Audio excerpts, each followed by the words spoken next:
Continue our discussion of preventing construction accidents. We'll talk about heights and other related regulations. We're talking with Patrick Tarrant, and he's the founder and CEO of Crane, C-R-A-N-E, Management, a New York City consulting company.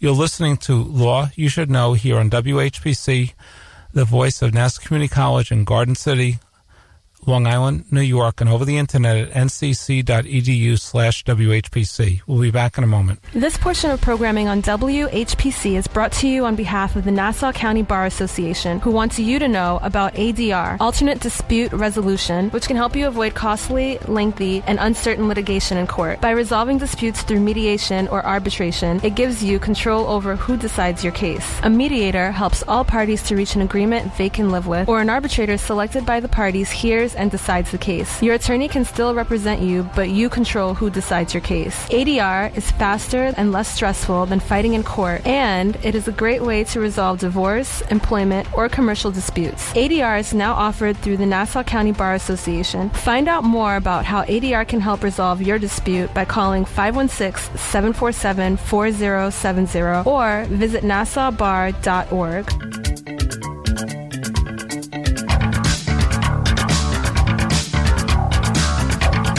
Once again, we continue with Law You Should Know. From the Mineola Law Firm of Shane, Dox, Denise, Corker, and Sauer, here is attorney Kenneth J. Landau.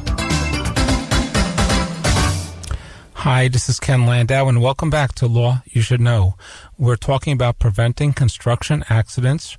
Our guest is Patrick Tarrant, and he's the founder and CEO of Crane Management, a consulting agency for construction companies in New York City, and he also is involved in outside New York City as well. Patrick, you were talking about, how everyone should pay attention and not neglect safety. What are some special concerns on height-related projects? And this could be, just working on a 12-foot ceiling or a 12-foot wall. It doesn't have to involve a crane, or working on the roof. What should homeowners and small businesses and contractors be aware of? I think it's very important to plan out your fall protection with a safety professional. It's very easy to get them. You're not expected to know everything. OSHA is the governing agency that sets the rules on what you should have. And very often your contractor will come and he may not have, and again, this is where the permit system comes in, where you say to the contractor ahead of time, okay, I need to see how you're going to do it. I need to see your means and methods, and I want to have a site safety guy. The architect is not going to be that interested because it's a liability issue. Find a site safety guy who will come as a consultant and say, look, I have a guy, he's going to be working on my roof. Is this fall protection okay? Because a lot of people think, the guy had a harness on. Well, the harness is the least favoured method. OSHA, which is the Occupational Safety and Health Act, they mandate certain steps, and the preferred way of preventing falls is by engineered solutions. And by that I mean a handrail, a physical barrier that prevents you. It could be a net off the side on some high buildings. You see nets that are projected out, but they're actually debris nets. They're not for catching people. But the idea is that an engineered solution is the preferred one. Now, an engineered solution could be just staggering the trade. So if you have a trade, like for instance, who are spray fireproofing, and they're creating a hazard, then you don't have another trade working in the same area at the same time. That's an engineered solution. You say, look, we're going to stagger the times. The least favourite for fall protection is a body harness. And in Europe now, if you have men working and they're wearing a body harness, you have to have a group of, you have to have people trained in retrieving them if they fall. I work on very high cranes, and I say to guys, what happens if you fall and you're hanging from your harness? What do we do? Call the fire department? We don't have people trained in it. So that's the least favourite. So if you're if you're hiring a contractor and you don't want to, and you want to minimise your exposure from lawsuits, get a safety professional, a construction safety professional, and it can be a 15-minute meeting, a half-hour meeting. It's a good idea to get means and methods from your contractor, get the site safety guy to review them, and say, I'd like your recommendations, review and comment. And the harness may just prevent the worker from being, let's say killed or hurt. It's not going to prevent the fall. Some of the stuff you're talking about might prevent the fall. Yes, exactly. An engineered solution is always preferred because people don't, and I see this all the time on construction jobs, when people have a harness and they tie off, the point that they tie off to has to be capable of withstanding a 5,000 pound load. And I go to guys all the time and I say, listen, can you hang a pickup truck or a Humvee? Because a Humvee is like 5,200 pounds. Can you hang a Humvee from that point? And of course not. Well, then why are you attaching to it when you know it needs a 5,000 pounds resistance? It's capable of withstanding a 5,000 pound force. And this is things that the construction workers, of course, for homeowners, for anybody hiring people, you should insist that they have what's called an OSHA 10. OSHA 10 is a 10-hour safety training course that they have to go to. There are certain things in OSHA 10, in the 10-hour OSHA class that they do. There's also a 30-hour OSHA class, which is generally for supervisors. But for the 10-hour OSHA, they tell you a thing called Focus 4, which is the 4 most common accidents that you have on construction jobs. And for anybody hiring a contractor, you should really watch your falls. You've caught in between, like people get crushed by machinery. You have struck by, flying objects, and electrocution. So the first one is falls. So you're absolutely right, Ken. Anything gravity related is a hazard, and I constantly tell guys, do not stand under suspended loads, because gravity is something that's very easy to predict. It comes straight down. So if you're not under something, you're not going to get hit. But people have a habit of just doing it, and it doesn't make sense to me.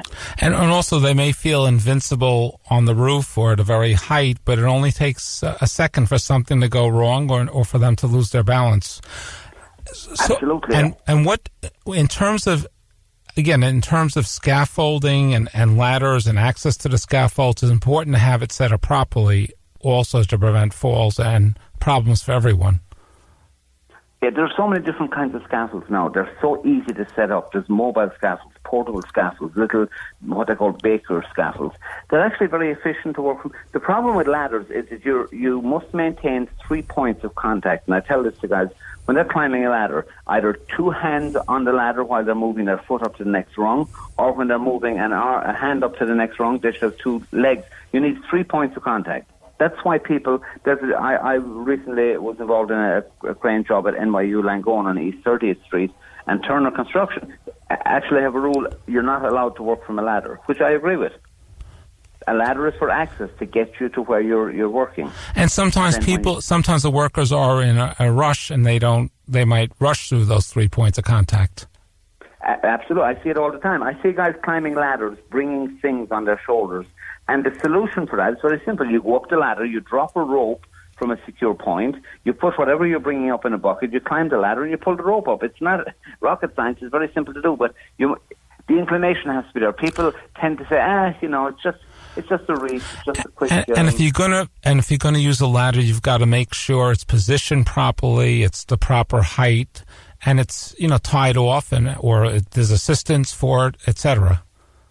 Of course, it's got to be tied off on top. It's got to be secured. And you had said earlier, you should always have somebody available to hold the ladder, particularly if you're on uneven ground. And it's got to be the proper type of ladder and the proper height and in good condition as well. Absolutely. And be careful with metal. A lot of jobs don't allow metal ladders that conduct electricity. If you have wires and you have an extension ladder, it's very easy to make contact with electricity. So I favor fiberglass. And there might be other issues if you lend someone your ladder. So you want to probably make sure they use their own equipment. It's funny you should say that. Years ago, we used to put the name of the company on our electrical cables so they weren't stolen. And then one of my site safety guys came to me and said, listen, that's not a good idea, because if somebody else steals your extension cord and has an accident, your name is right on it. They're going to assume it's yours, and you get written up for the violation. So I stopped that practice pretty quickly. And you make a good point about ladders. If you have your name, and most people put their names on ladders on construction jobs, I just always tell my guys, do not borrow anything from anybody, because if you borrow something from somebody, then you're kind of giving them the right to come and borrow something from you. And just when you need a tool, like a ladder or a scaffold, here's the guy you borrowed something from yesterday. Hey, buddy, can I borrow your scaffold for a few minutes? And also it also can apply to scaffolding too, unless there's one vendor for the entire, construction site. But and also you don't want to lend stuff, because even though you're trying to do someone a favor, if there's a problem and that's involved in an accident, you're probably going to get sued also. And you tell people very politely, the reason I have this is because I need it. If you need it, then I suggest you go get one for yourself, because I need this.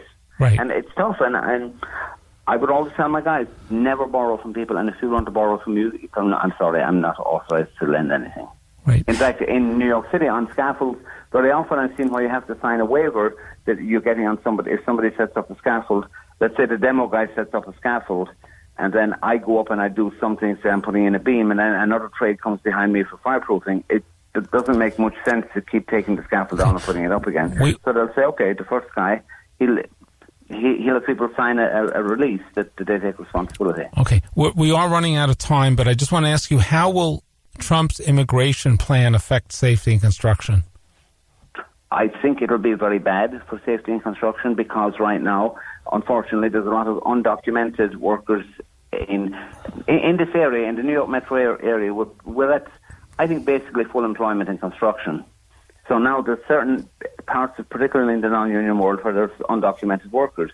If Trump cracks down on them, now you're going to have an exodus of those workers. They create a vacuum. You're going to have inexperienced people coming in to fill that vacuum. And for the first couple of years, accident rates are going to go up. Okay. We just have a moment left. Any other final thoughts or tips you'd like to offer our listeners? Yes. If you are the contracted, you have the responsibility to look. It's like the Port Authority says, if you see something, say something. If you're the homeowner, if you're the contractor, if you see something that looks kind of sketchy or looks wrong, speak up. Say, whoa, hold on. Oh.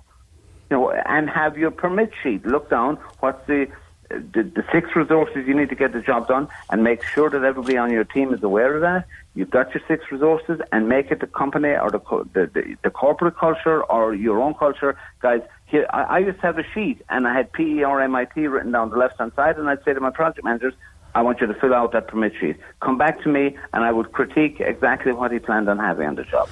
Okay, I would like to thank our guest, Patrick Tarrant, and he's the head of Crane Management, a consulting agency for construction companies in New York City. You're listening to Law You Should Know here on 90.3 WHPC, the voice of Nassau Community College.